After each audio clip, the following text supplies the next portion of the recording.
tous les CIDF de France, nous avons à cœur de délivrer l'information juridique à toutes et à tous pour rendre le droit plus accessible, puisque le droit peut paraître complexe à appréhender.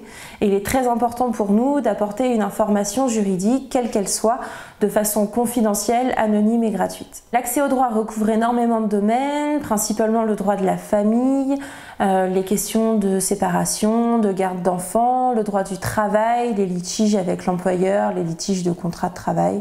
Par exemple, le droit des étrangers, l'accès à un titre de séjour, à la régularisation de sa situation administrative, le droit du logement, l'accès à un logement décent, les problématiques de paiement des loyers, le droit des contrats, le droit des assurances, etc.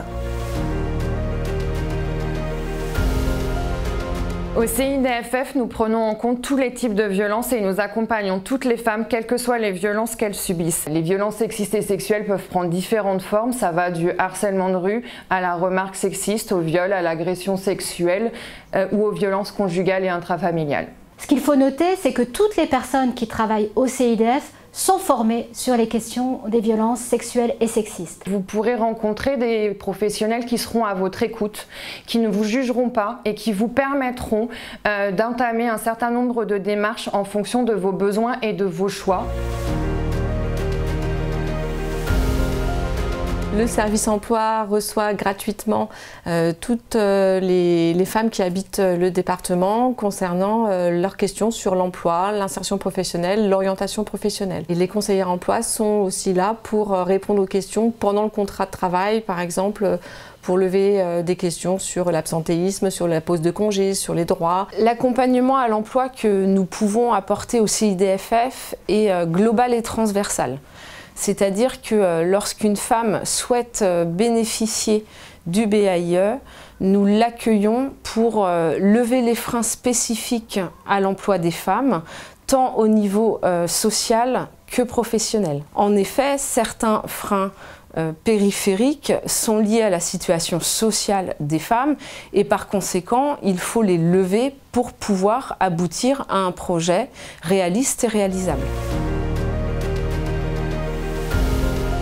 On va amener à s'interroger dans les entretiens de couple l'homme et la femme sur cette répartition des tâches, sur les temps de travail partagés. Et donc il va falloir aller questionner ces représentations et surtout modifier ces équilibres et soutenir la femme pour qu'elle puisse oser là exprimer ses besoins et ses attentes et les amener à réaliser finalement et peut-être pouvoir sortir d'une parentalité qui peut être subie et de les amener à une parentalité qu'elles pourront véritablement choisir.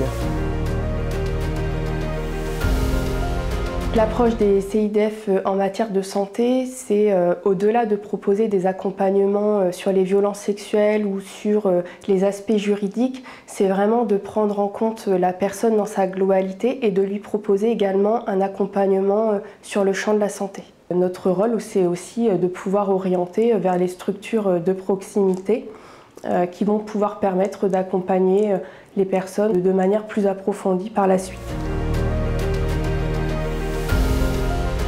On fait un focus particulier sur le milieu scolaire parce qu'on considère que sensibiliser dès le plus jeune âge sur les questions de l'égalité entre les femmes et les hommes, ça permet de réfléchir très tôt sur les rapports entre les filles et les garçons.